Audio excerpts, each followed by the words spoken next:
Insurance isn't one size fits all. That's why customers have enjoyed Progressive's Name Your Price tool for years now. With the Name Your Price tool, you tell them what you want to pay, and they'll show you options that fit your budget. So whether you're picking out your first policy or just looking for something that works better for you and your family, they make it easy to see your options. Visit Progressive.com. Find a rate that works for you with the Name Your Price tool. Progressive Casualty Insurance Company and Affiliates. Price and coverage match limited by state law. This Memorial Day, shop one of Avocado's biggest mattress sales of the year and fall in love with sleep again. At Avocado, better sleep starts with better materials. Our certified organic mattresses are crafted without compromise, using high-quality organic materials that bring comfort and support into perfect balance. No polyurethane foams, no shortcuts, just a cleaner, more natural sleep experience that your body will appreciate night after night. So you fall asleep more easily, stay asleep longer, and wake up feeling refreshed and ready for the day ahead. That's sleep with purpose. This Memorial Day, discover what it means to truly sleep well. Upgrade and save up to 20% on our award-winning mattresses. Shop the Memorial Day sale now and get up to 20% off at avocadomattress.com or select retailers nationwide. Visit avocadomattress.com. That's avocadomattress.com. Forever. Dog. When your first choice is a big old bus, You turn around and boom, you end up with us. sloppy seconds. Oh, diva. Our number is 213-536-9180. Our email is sloppysecondspod@gmail.com. Now on with the show. Hi, you slops, you stupid little fucks, you nasty little fucks, you stupid little dirty little fucks. Stay home, don't go home for Christmas. Are you ready for some sloppy seconds? I'm Big Dipper and that's Meatball. And welcome to Sloppy Seconds with Big Dipper and Meatball. The long inhale you did before you started, it felt like you were really prepping to like run a mile or like, I don't know. I'm fat. My lung capacity is low. It takes a lot just to talk. Do you know how fat I felt yesterday? So fat. I Moving did things too. in and out of my car. I was like, what? All I do is sit in this chair? I was That's just sitting in that little insane. school chair and I was just sweating and I was like, it's winter. What is happening? It's too much. It's as too the- much, mama. As the children say, it's too much. It's too much. I do want to quickly talk about Home Alone, the film, Okay. because we were both, and we'll explain why, but we were both recently reminded of that. Home Alone was so formative for me, and I grew up in Evanston, which is the town next to Wilmette, where that takes place, or I guess it takes place in Glico. It takes place in the north side of Chicago. Oh. I watched that movie so many times. Remember when the older brother says woof? Yes. But it's a bad thing about woof, the your girlfriend. girlfriend. Right, Yeah. but I was like, woof, your brother. Oh, no. That's not But a thing remember, for you? when we first started the podcast, I used to say woof is a bad thing because of that movie. And then everyone was like, no, it's a good thing. It's a positive. Well, language evolves and changes, and we have to be ready for that and learn how to integrate those new definitions into our life. You're right, faggot. And we'll talk more about that right after this break.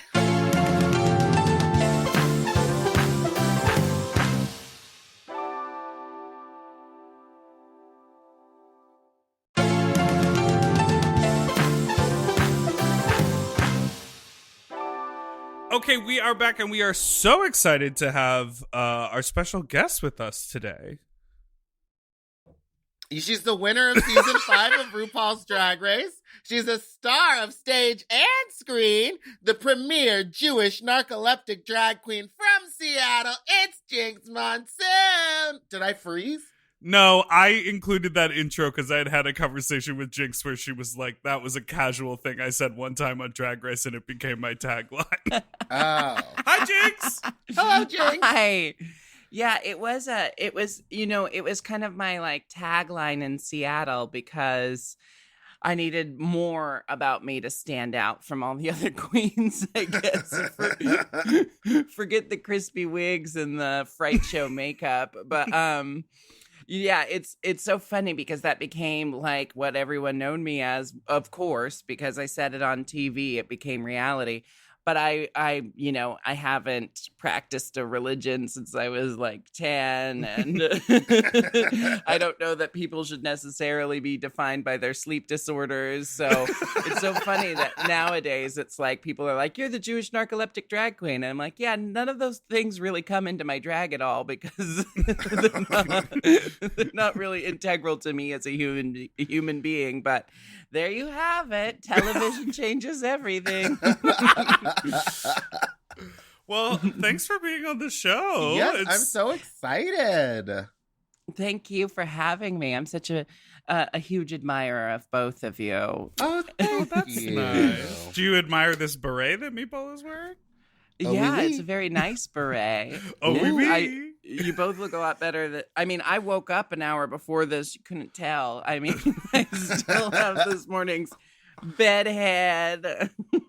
Stunning. If you don't know, it's a very big day for me and Ben de la Creme because as we began recording this podcast, listen to me transitioning in terms in a moment's notice. You know a lot about pop filters and gain settings, so we're not surprised. Yeah, exactly.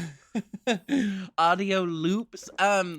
Anyway, our film, the Jinkx and Dela holiday special, just came out today at 10 a.m. My time. That's so exciting. Which is a different time all around the world. Yes, we're very excited. You can go to jinxanddela.com to rent it. Well, I wanted to ask about this because is this the same show as the stage show that you did at the Montalban or whatever?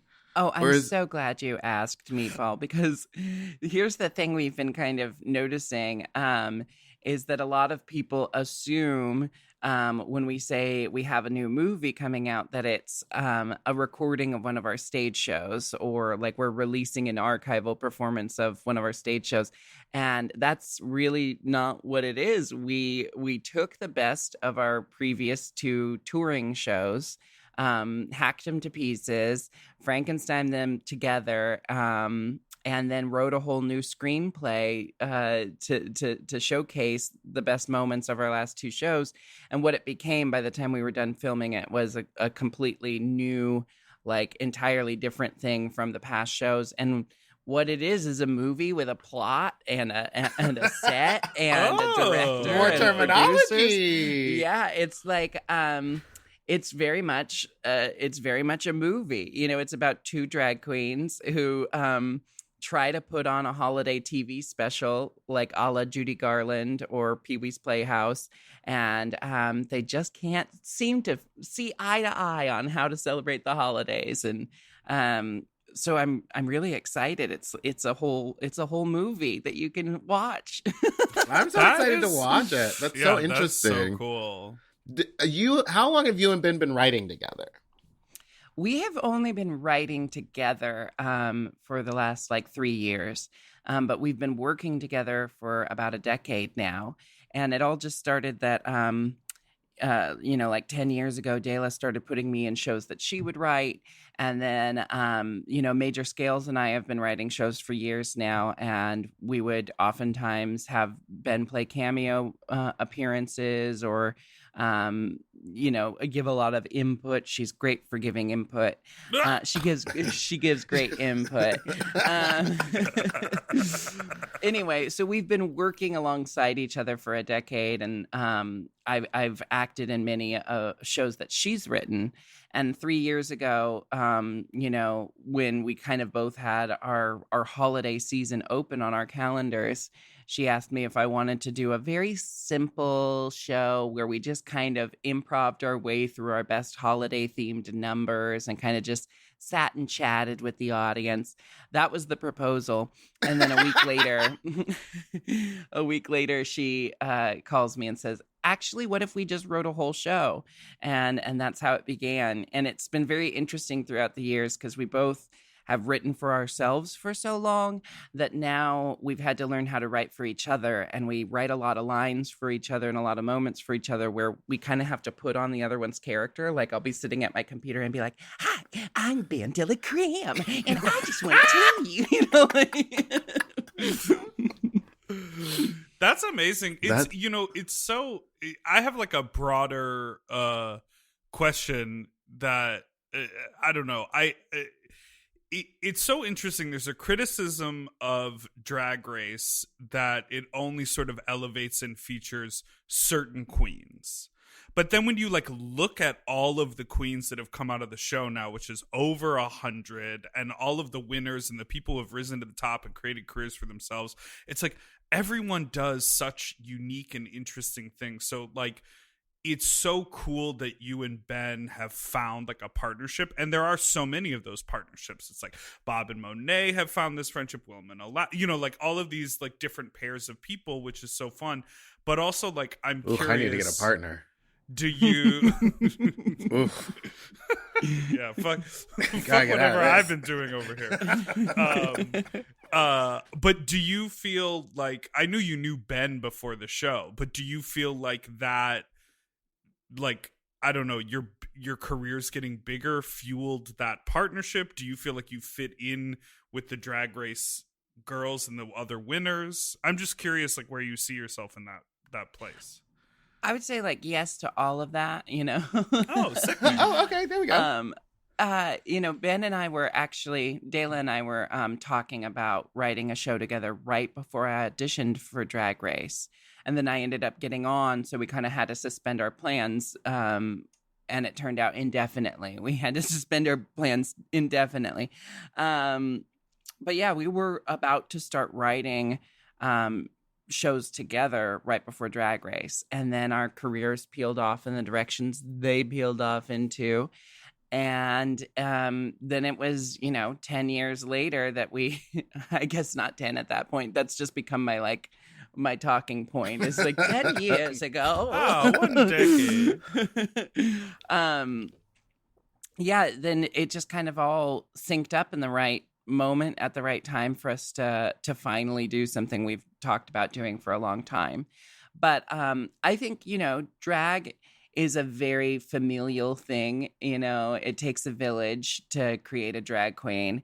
And there's so many people who I work intensely with on drag, whether they are other drag queens or, my chosen family and the people on on the Jinkx Monsoon team.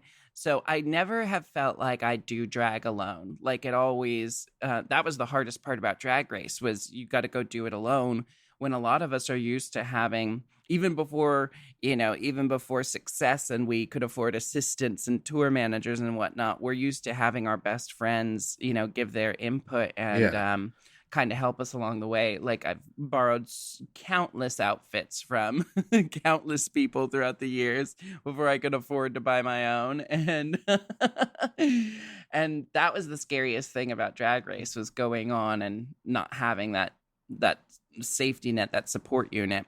But because of Drag Race, you meet the other people in the world, who you might not have met if you hadn't gone on the show, that like share a very similar aesthetic.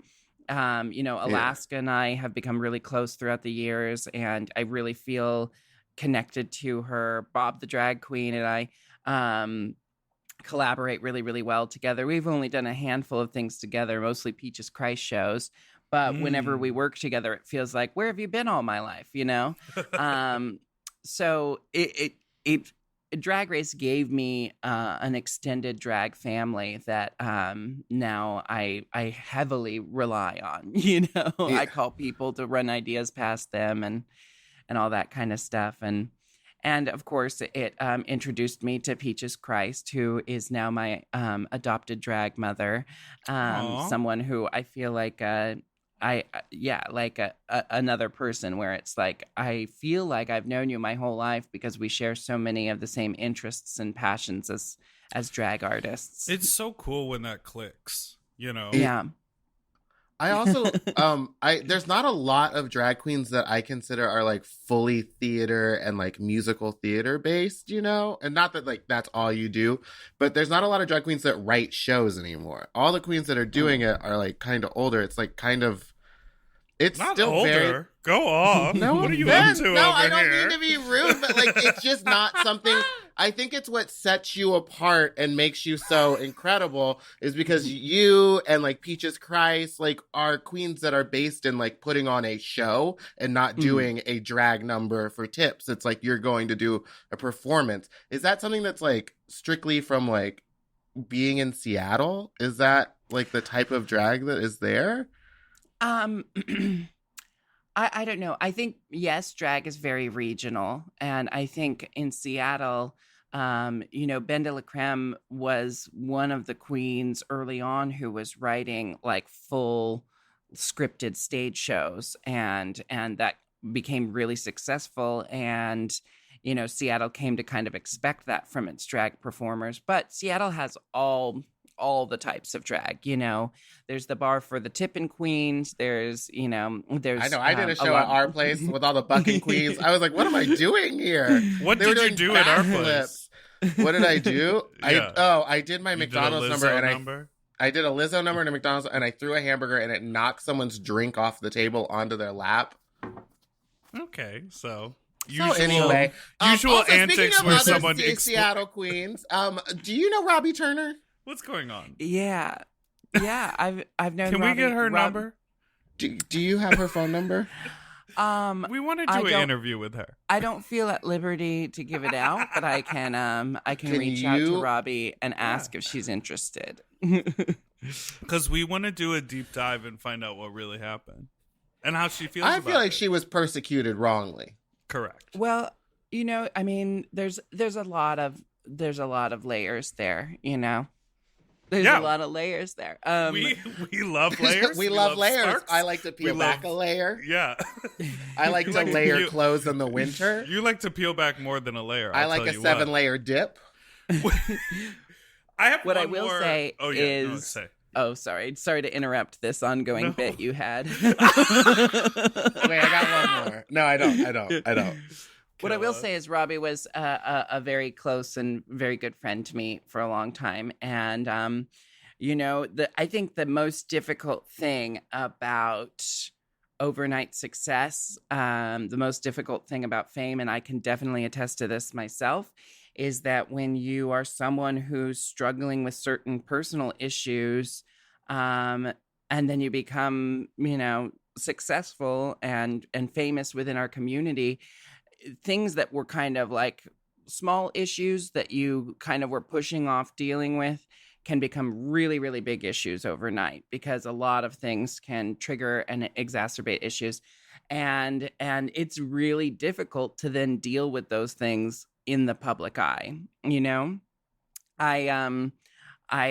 It's not like I didn't have a tumultuous relationship with alcohol before Drag Race, but after Drag Race, that really got exacerbated. And for many years, I was struggling to find my balance with alcohol. And guess what? The balance is none at all. Oh, no. Yay. Yeah, I'm Congrats. a year and a half sober now. And it's something I stopped drinking multiple times after Drag Race. And this is the time that's stuck. Wow. Congratulations. Congrats. A year and a half is that's like a big hump to get over.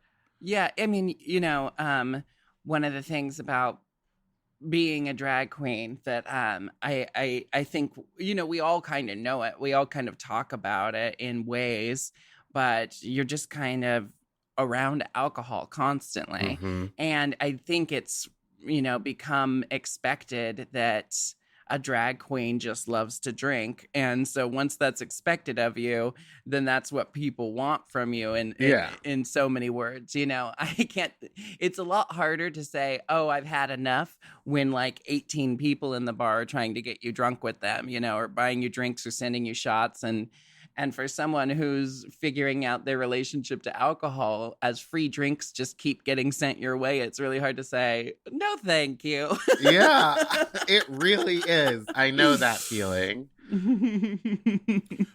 So I have one wait, more. so how has 2020 been now that you're sober? He can shut up. I have one more Drag Race question that I wanted to ask, and then we can close the chapter on Drag Race, which is, I think a lot of people who have won have said, yeah, I won. It was amazing. but also I hate the competition. I hate, like, the whole vibe is like so psycho. Would you ever go back for a winner's season? I get asked this a lot, and fuck my interview. So, no, I'm just kidding. No, yeah. So just go read about it. No,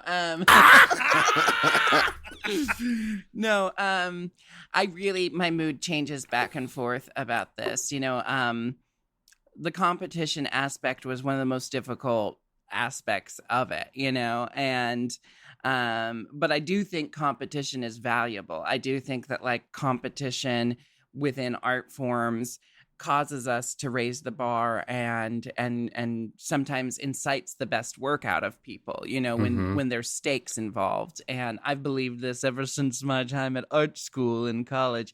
But yeah, it was also, you know, it's also a freaking mind trip. And so I don't know. There are days when I say I would totally do it just for the experience and to show everyone how I've evolved since my season. And there are days where I say, you know, I think my time in competitive drag might be done. So I guess it really just depends what day they catch me on, if they ever call me for that. You heard it here, 12th. I don't want to she say may anything or may not definitively. I don't want to say anything definitively because, you know, as soon as I give a definitive statement, it becomes truth, as we remember with the Jewish narcoleptic drag queen. So one thing I can commit to these days is I'm just like, I'm Jinkx Monsoon and I'm a witch. And that's all I say. Wait, who is it that calls you a swamp witch? The first time I heard that... That was Trixie Mattel, and when Trixie called me a swamp witch, I was like, this feels half true. But then I realized that my fan base were really into the idea of me being a swamp witch. And now I'm like, I'll embrace it. You know, I'm really comfortable with my level of notoriety and fame. And I think Swamp Witch pretty much sums up where I am in the drag queen pantheon tier. You know? Why don't we take a break and then we'll come back with some more questions? Okay.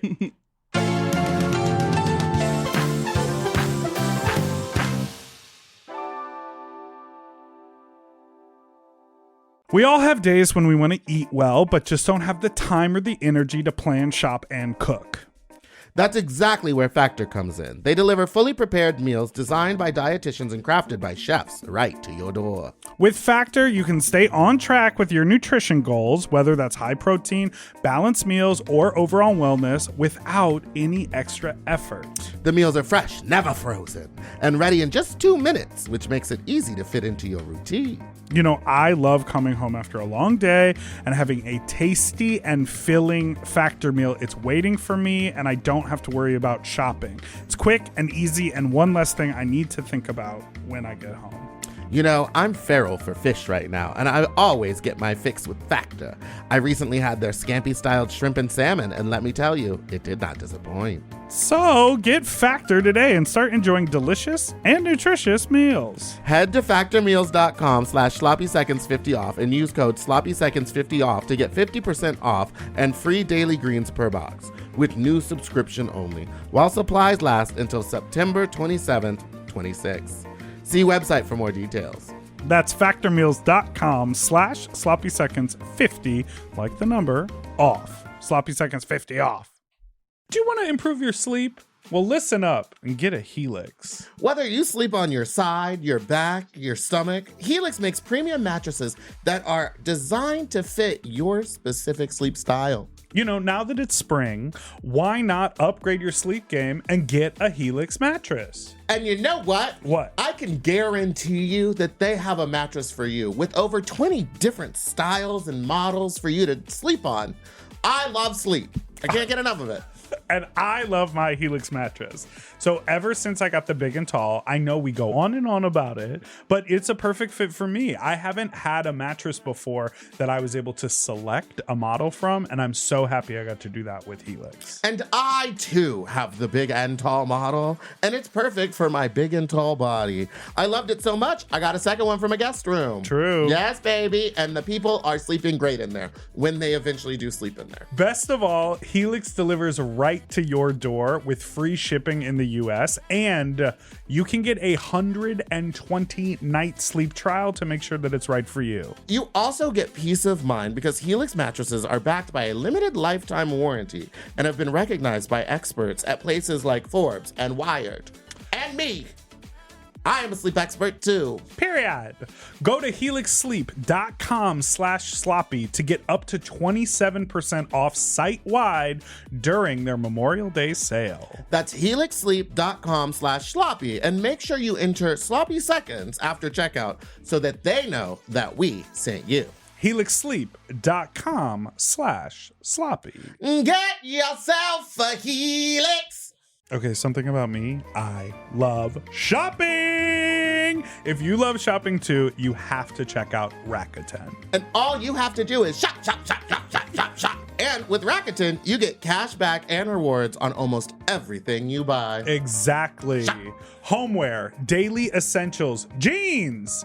We're talking eBay, CVS, and even Levi's. Ooh, so I can buy a vintage couch, tons of paper towels, and grab a new pair of jeans and still get cash back. And that's not all. You can even stack those rewards on top of sales and coupons. But Big Dipper, how does this magic work? Well, I'll tell you. Rakuten is paid by partner stores to send them shoppers, and then Rakuten passes on some of that money to you, the member. Rakuten is so real for that. Plus, Rakuten has 17 million members who are already saving. Don't you want to become one of them? Join for free at Rakuten.com or download the Rakuten app and start saving money now. That's Rakuten.com or download the Rakuten app today.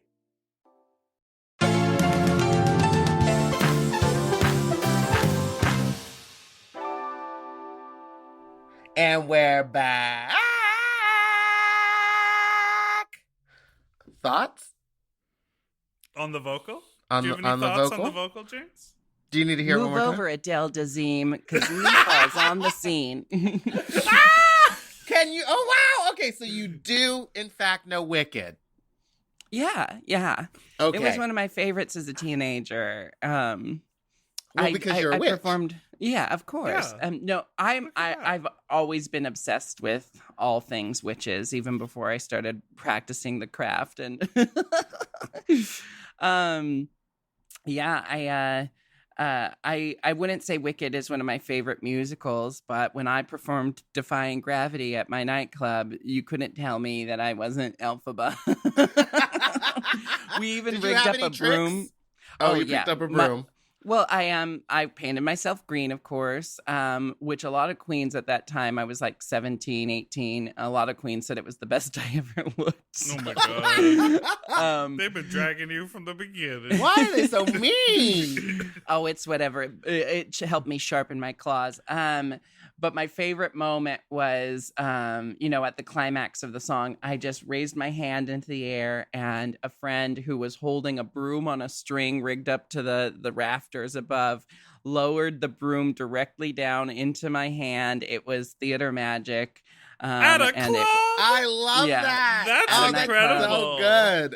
We even had flying monkeys, which were really four very attractive people, one of which was a muscle twunk, and he was wearing nothing but a jock strap, and we painted his ass red and stuff. So we had all the elements for a good drag number. She really went there. That reminds me of the first time I did the Julia Sugarbaker monologue at Precinct. And right before my number, someone went out with like a baton on a string. I had stuff wired to fly too. But before my number, they had to go out and like set it up. So the whole gag was lost because there was someone walking out, putting something over the pole and then like bringing it backstage. And they're like, it's going to happen. No, I wanted to ask you about the roast. You're one of everyone's favorite roaster on the Haters Roast tours. You famously can talk for 45 minutes nonstop. What is it like hearing everyone else tell the same jokes every night and you write new ones? Well, drag them, take them down.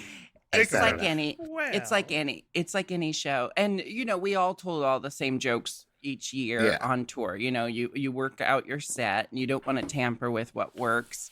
But it's like any other show, you have to be present. You have to be an active listener, and you have to give the response, you're supposed to give at the moment you're supposed to give it. So it's like any other stage show where certain moments are just kind of rehearsed, but you try to keep them authentic and true. But I really enjoyed doing the roasts, and yes, I famously go on, and it was this ongoing. Here's some tea. It was this ongoing dilemma of I felt like I was in a really tough spot because everyone in the shows, from producer to every performers, I don't know what they were saying behind my back, but to my face, they were saying, wow, your set's really, really long. You should trim it down. But your set's also really good, so we don't know where to trim it down. So if you could figure out how to trim down your set that we don't want you to trim down, that would be great. And it would be like this daily thing of like, I'd be like, well, I guess I can cut this part. And someone in the cast or crew would be like, no, you can't cut that part. That's the best part. And so every day I was like, okay, I got to trim this set down. And everyone would protest my proposed cuts. And you know what happened in the end? I never trimmed it down. And I just went on and felt my oats for my full 40 minutes. And,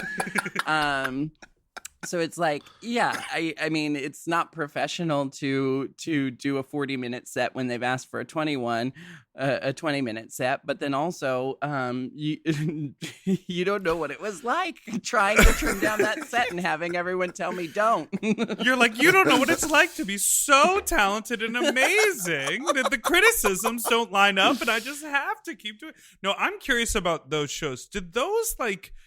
Obviously, we've, like they've done that like Work the World reality show. So you sort of see that there's like a choreographer working with, like whatever. But for the roast shows, like, is anyone directing those? Or the idea is they go like, okay, everyone, you're going to sit in these chairs and bring your own jokes. We start the show at 7, Yeah, it was kind of like that, we got a lot of feedback night to night on like what things work and what things we should cut. But all the queens, when there's like some really talented comedians and queens out there, we all felt the pressure to be at our A game. And so a lot of us worked with writers. I always collaborate with Nick Sahoya, my comedy partner, every year on my roast material. And what that normally entails is I sit down and write out all the jokes that I think are funny, and then we comb through them together and workshop the ones that work and just cut the ones that don't. And so in that sense, it's not like I hired a writer to write my jokes for me. I hired a writer to write with me. Right. I feel like roast jokes are really hard, right? Yeah, they're they hard. They're it's a very specific kind of build up and deliver, it's like somewhere between delivering a punchline and acting out a scene, I guess, because everything has to be in place the perfect way so that the audience and the person being roasted feels comfortable laughing at the joke. Mm-hmm. And it's an interesting challenge as we have more and more conversations about what it means to be alive right now. Mm-hmm. and what everyone is adjusting and our their responsibilities. Comedy. Yeah. Exactly. Meatball, can you do a roast joke? No. Not at all? What was one? One? I did one good one at Pickle one year, but it was written for me by, I think, Casey Lai. And it was, Pickle, your teeth remind me of One Direction, and that they're all different colors and they're all doing their own thing now. That is very funny. Isn't that good? Can you do one? You did a good one of me at my roast. Yeah, but my former roommate wrote it. Oh, right. It was what do me and your birth mother have in common? We both don't want you here. Something like that. That was also along the lines of my parents not wanting me. Yes. Yeah. But Yes, that's the yes. thing. I feel like people who are Meatball and I both sort of have this vibe where in conversation we can like volley and keep it going, and like. But when I energy. sit down to write a roast joke, my mind goes blank, and then I'm I like, feel like this I is should the watch hardest thing in some the world. roasts, and then I'm like, don't watch roasts because then you're just gonna steal those jokes. You're just stealing jokes. Yeah. So it's very impressive that someone, that you're like, oh, I sit there that and you're wrote a genius. a notebook full of jokes, and then me and my writing partner decide what works the best. That's like, that is very amazing to me. Well, I mean, there were a lot of throwaways, but Who are gotta your get like through big the throwaways. inspirations for your drag and your joke writing? when I'm doing a roast, I like to imagine myself as Betty Davis, even though I don't. Some of the jokes I think I deliver like Betty Davis. And in my mind, I'm playing Betty Davis, even if I'm not copying her voice or mannerisms. But like, it's the idea of of someone who's so effervescent and effortlessly glamorous and fabulous that she kind of just rambles on, sharing her thoughts and doesn't even realize they're funny, Right. That's the way I like to play my roasts. One of my favorite ways to start my set is to first make fun of myself, Sure. to let everyone know that we're all there to laugh at ourselves. And I think one of the clips that went viral is viral, like 20,000 views or whatever. But I would say, some of the queens here are going to make fun of me. They're going to make comments about my size, or they're going to make jokes about how I look now versus how I looked when I won my season. And that's fair because I was a lot thinner and prettier when I won Drag Race. But just remember, some of these girls have never been thin. Some of them still aren't pretty. And I'm the only winner up here. That was my right. favorite way to start it out, and it changed night to night depending who was on the dais. But but yeah. I just always feel like, the people who fail on Drag Race when they do the roast challenge. I'm like, okay, so I'm just call someone ugly, call someone old, call someone stupid, and they're like, that's not a joke. That's not funny. You're just being the Derek Barry School of Comedy. Right, where you're just like, I'm so insecure, I'm just gonna swing in a 360 and whoever goes down with me, they're, yeah. So let's talk about this year and how you're feeling as a person in this insane thing that we're all experiencing. A newly sober person in a sober girl. Yeah, I gotta say, I was deep enough into my sobriety when the pandemic hit that I wasn't tempted to start drinking again. And thank God, because if I had, I think I was about 6 or 7 months sober when quarantine began. If I had been like 2 weeks sober when quarantine began, this could have been the death of me. I don't know. I was really fortunate. I live with my best friend who's been my assistant since the beginning, since Drag Race. And he's been my tour manager, and he's been there for all my significant moments in my career. And he and I just kind of looked at each other as my entire gig calendar dissolved into ashes, and as if I use a physical calendar, as if there's a calendar on the wall that just burst into flames. Well, you are a witch. You probably cast a spell. And so I need to see it. But he and I just looked at each other and said, okay, so what are we going to do instead? And we just really didn't skip a beat, I started doing Instagram live shows. I set up a Cameo. Then I started doing like live streaming shows with my management team. And I felt very fortunate that right away I had so many resources that I could draw upon. I had like a really loyal, really wonderful audience base that was willing to watch me transition from live entertainment to digital entertainment, because I really had kind of been dragging my feet trying to get into digital entertainment. I have a YouTube channel that I post to like twice a year. Right. So it's been an interesting challenge, and I wasted no time just like making that shift. And at the same time, because I very quickly made that shift, I didn't really take a lot of time to think about how I actually felt about everything.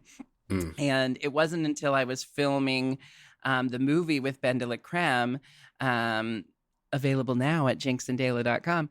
Jinxanddela.com. I had this day where I did this scene with Jordan Taylor, who plays the naked guy in our movie.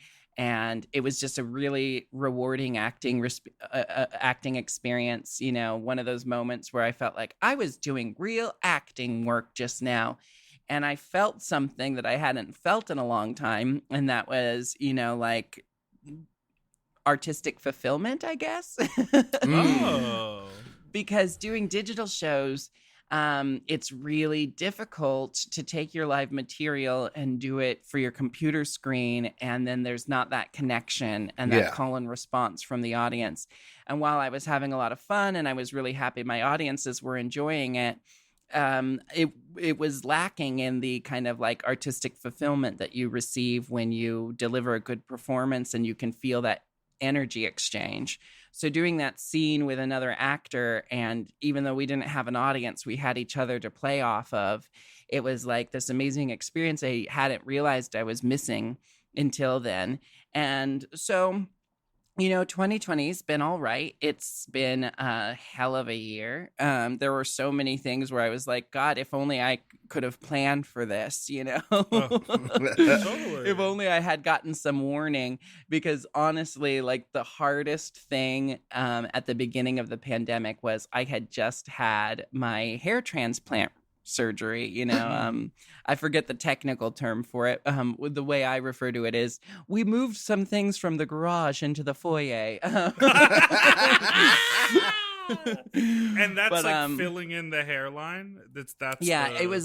It was rebuilding my hairline, and they extract hair follicles from the healthy parts of your head and put it in the parts of your head that's affected by genetic pattern baldness. I've been thinking about doing that. I think I got wig traction alopecia. Oh, yeah. This hair up front is just thin. That stuff's real, and I talk openly about it because I think a lot of people would feel more comfortable taking preventative measures, or feel more comfortable looking at their options if we just destigmatized the idea of hair loss, Totally. And I think it's very normal. Well, when I'm over in the UK, most of the guys that I've like worked with over there have had a hair transplant. It's like pretty normal over there. They also wear wigs over there. A lot of them. Should we name the names of other queens that have gotten hair transplants that are afraid to talk about it? Will, get ready to start bleeping. No. I don't know if these are true or not. I don't know if any of that is true. Don't be messy like this, Meatball. Jinkx, what you were going to say? You wanted to plan... Oh, I was going to get into the gender politics of losing your hair, but whatever. No, we can. You noticed she said genetic pattern baldness. Well, because, for me, as a trans femme person, my hair loss was doing a number on my psyche and my self-esteem. So I just think, being able to say, like, this affects people in this way, and doing something about it should be destigmatized. Then, the thing that really blew my mind was when I talked to my friends about having this procedure. a handful of my friends were like, yeah, well, I've been on the preventative hair loss drug since my early 20s, and I've been using Rogaine since my mid 20s. And I'm like, what? Like, You like never all told these me. friends of mine. And I was like, oh, that stuff actually works. I should have been doing that this whole time. So anyway, back to COVID. I had the procedure, at the beginning of the year with my whole year lined out for me. So it's like I spent the money on this procedure thinking, and then 2 weeks after my recovery, I'll be back on the road making the money I'm used to. And then COVID hit. And so it was like this difficult moment of like being really happy I spent the money on a procedure that's really improved my well-being, and then being really disappointed that I spent a bunch of money right before the pandemic. Of course. But that's the Well, thing. now you got that Hulu money from Happiest yes. season. So what is there to be upset Let's about? talk about Mom? that. So you and Dela appear in beautiful, resplendent Christmas. Gorgeous. Shout out to you for also being like, you see these two drag queens in a mainstream film with big movie stars. Also, you can see their own special right over here at jinxanddela.com. That was all kind of serendipitous, Oh, sure. I No didn't know Clea strategy Duvall there. was a lesbian. News to me. Yeah. Really? She is She's the big. lesbian icon I've of my met her generation. at one of the Peaches Christ shows. I don't think people know that she goes to like a lot of the Peaches Christ shows every time they're in LA. So I They've met been her and I had good no friends for a clue. while. Yeah. I literally said to Meatball, I was like, oh, and when Jinkx comes on, we'll talk about Happiest Season because, they're in the film. And I knew it was a lesbian film, and then you were like, I was Duvall like, yeah, Clea Duvall directed it. She wrote it with Mary Holland. And Meatball was like, why? She's not gay. I was like, her and Mary Clea Duvall Holland, they're not gay. is the lesbian. Yeah, exactly. Anyways, Yeah, how was that? Oh, it was really one of those ideal Hollywood experiences because, I've been chatty in the past about how sometimes in Hollywood drag queens are treated more like novelty acts rather than, legitimate respected performers. And this experience just was not like that. Everyone from the cast to the crew to Clea Duvall as the director treated us with the utmost respect, and we never felt like intruders. We never felt like, oh, what are us two drag clowns doing here on this movie set? Like, we really felt like a part of the cast and like respected artists. And it was just really a wonderful experience because Clea's been a friend of mine for many years. Many years. A decade. Probably 10 years. Yeah, 10 years ago. No, and I was having dinner with Clea and her partner Mia one night. Stop. And Really? I know. Clea and Mia. It sounds so cute. And Clea mentioned that she was writing a role for me in this movie she was writing. And it was one of those moments where it's like I didn't fully know if it was just my friend Clea being nice or if this would actually happen. And in Hollywood, I don't consider anything a done deal until the movie comes out, Of course. And even after filming, I was like, who knows? We could have been cut from the film. If I hadn't shoved that mic in Kristen Stewart's face, like maybe I could. Anyway. So yeah, when the moment came when she saw Clea and her partner Mia have always come to see mine and Dela's holiday shows on tour. So when the moment came when we were finally like signing the contract and getting ready to go film our scene, I was like, wow, it's all actually happening. I'm going to be in a movie this year. And so we filmed that shortly after our holiday tour so right at the beginning of 2020. And it was well before we knew the pandemic was going to take the shape that it has. So it was kind of like we had this movie and we knew it was coming out. And then all our tours got canceled, rightly so. And we decided to make the holiday film. And it was kind of like, I guess we're just going to be all over Christmas's ass this year. Well, it's a good ass to be all known over. as the Christmas Queens this year, yeah.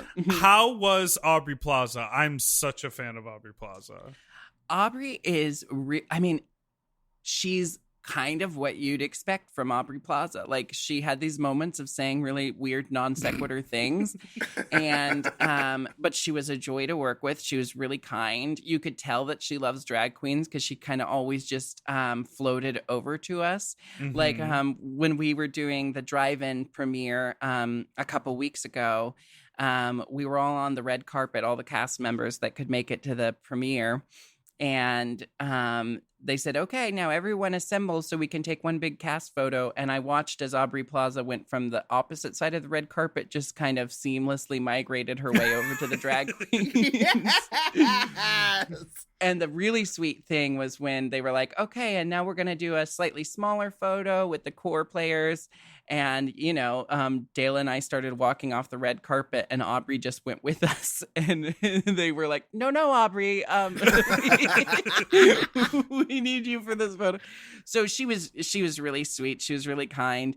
And then also had those moments of saying something where I was like, I don't fully know where I stand with you, and I love it. I don't know if she's still on Instagram anymore, but I remember her Instagram handle for a long time was Evil Hag. Yeah. Even Yeah. when she was 6 seasons into Parks and Rec, like a mainstream celebrity, it could just be Aubrey Platt, and it was Evil Hag. And I'm just like, that's a cool ass I just want to get to the bottom of that. I know girl. that's still her handle on Twitter, but I think her Instagram handle is now like Plaza de Aubrey. Right.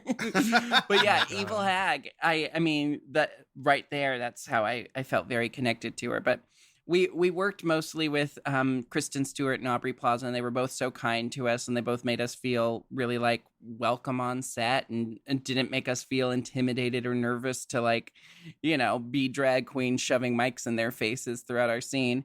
But then also Mackenzie Davis and Mary Holland and Dan Levy, who weren't needed that day. They had already wrapped their shooting.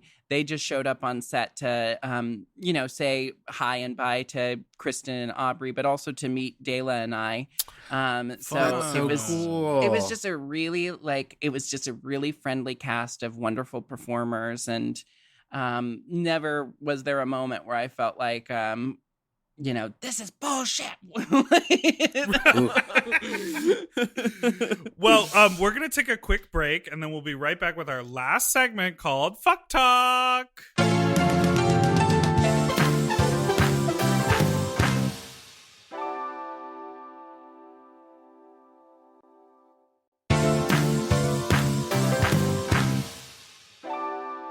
And we're back.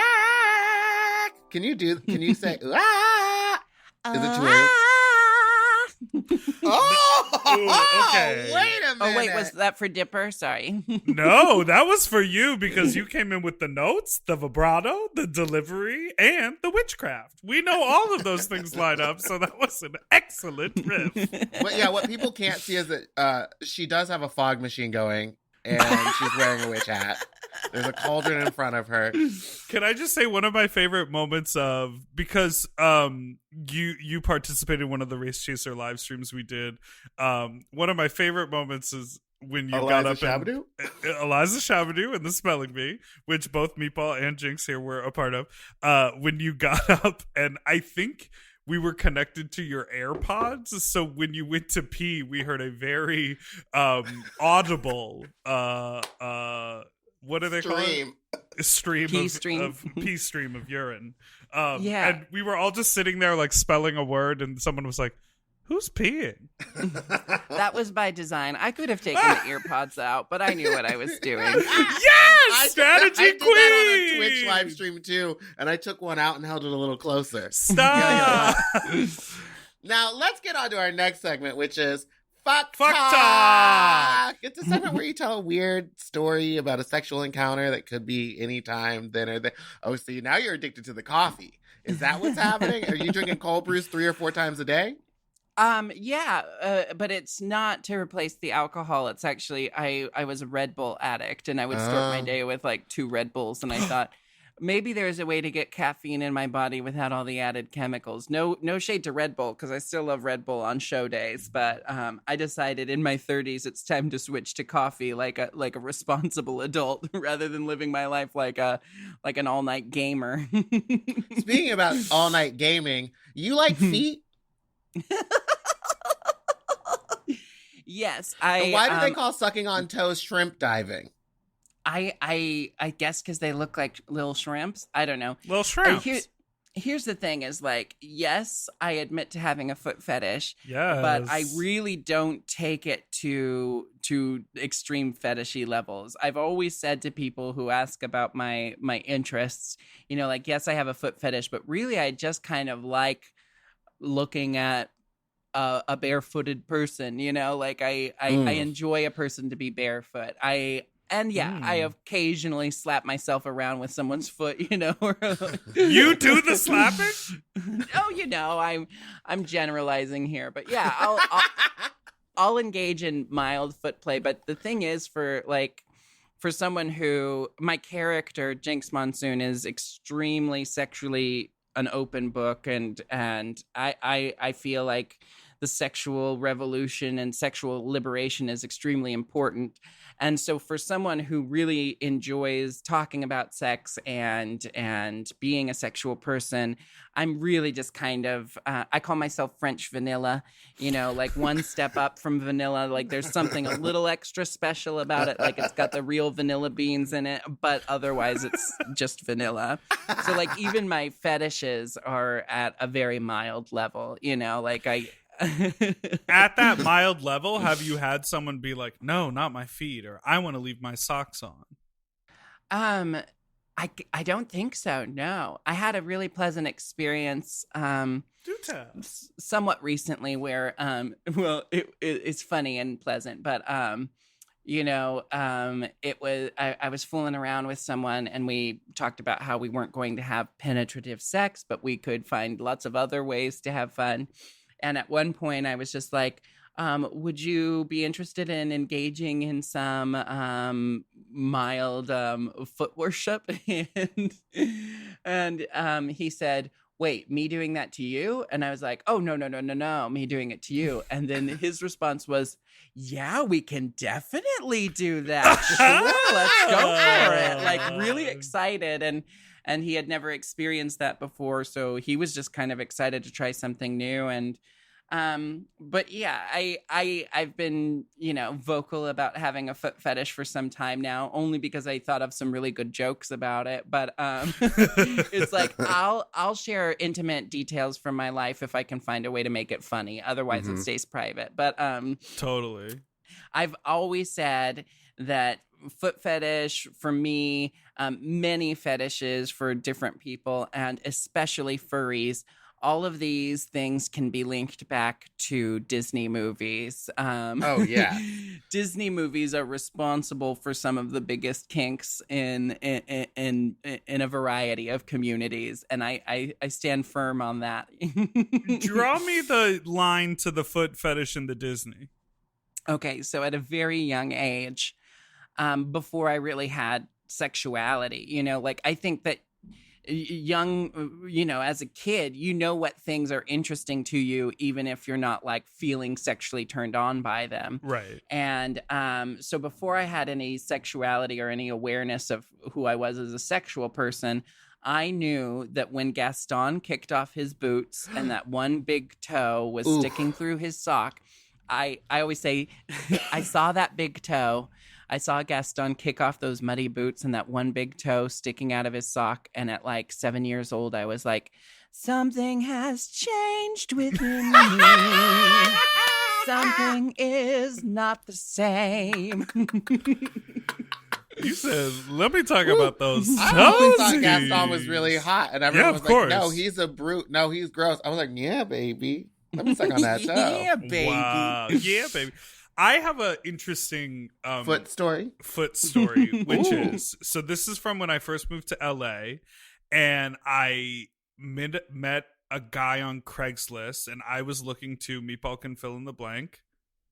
suck a his dick. Suck right? an old man's dick. That's what he wants Correct. to do. I want to suck an old man's dick all day. And so I think I had posted an ad, or I forget how the connection happened, but he was like, call me. And I called him and I realized it was a landline.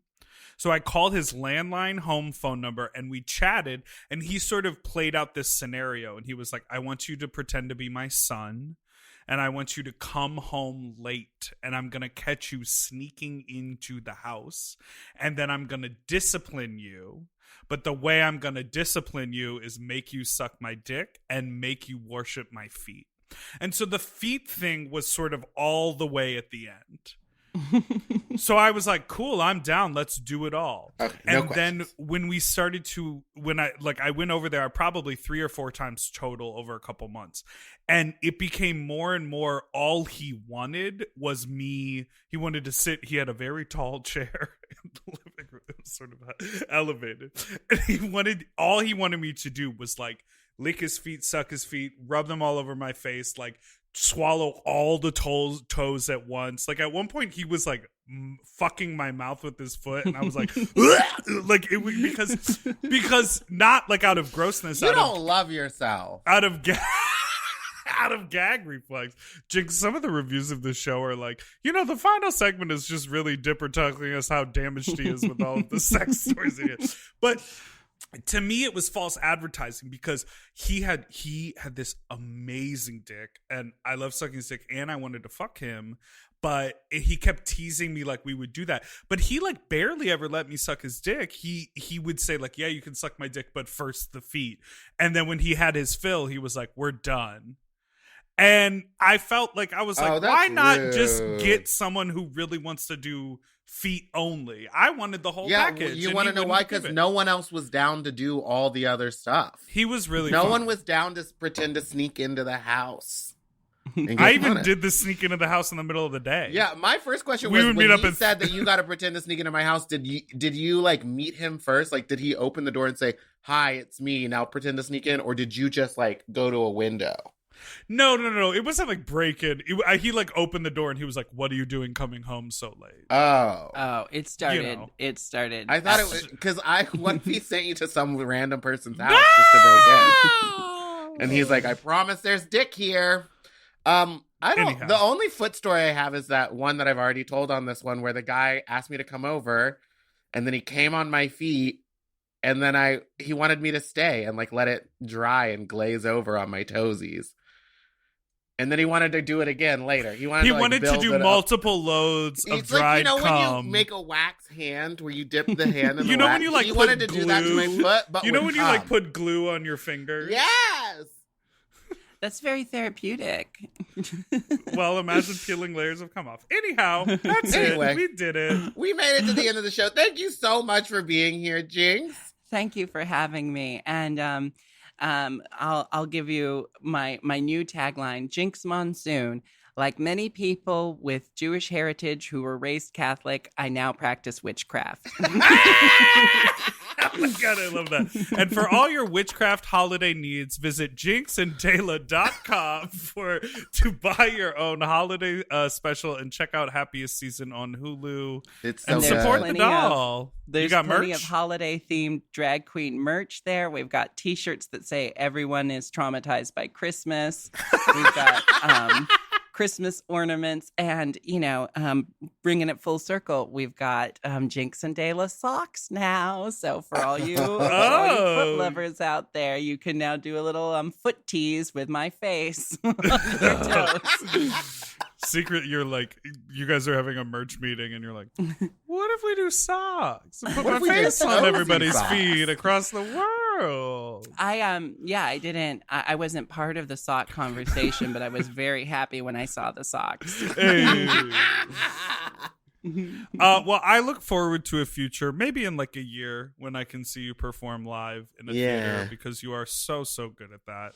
Yeah, I really look forward to coming back to my one true home, the stage, the theater. Cool. Well, thanks everyone for listening to Sloppy Seconds. You can follow us on Instagram at SloppyPod. Send Make us sure an- to. Yep. Email at sloppysecondspod@gmail.com or call in with your fuck talk story to 213-536-9180. I don't like the way Jinkx was looking at me during that. And you can follow me at Big Dipper on Instagram. I was miles away, Dipper honey. Kelly. I was thinking about my next meeting. Oh, she's bugged. She's looked at God. You can follow me on Twitter at FatDragMeatball. Don't forget to subscribe so you don't ever miss an episode, which now come out every Tuesday and Friday. Okay, Jinkx. Bye. Thank you, Jinkx. Bye. Doodle-a-doo-doo, forever dog. To listen to Sloppy Seconds ad-free, sign up for Forever Dog Plus at foreverdogpodcast.com/plus. Sloppy Seconds is produced by Forever Dog and Moguls of Media. M.O.M. Hosted by Big Dipper and Meatball. Mixed and mastered by William Pitts. Executive produced by Willem Belli, Alaska Thunderfuck, Brett Boehm, Joe Cilio, and Alex Ramsey. Our artwork is drawn by Christian Cimarroni. And our theme song was written by Mike Malarkey. Now at McDonald's, wake up to a $4 breakfast meal deal. Wake up to a sausage McMuffin or sausage biscuit, to hash browns, and wake up to a hot coffee. Get your $4 breakfast meal deal. Limited time only. Prices and participation may vary. Prices may be higher for delivery.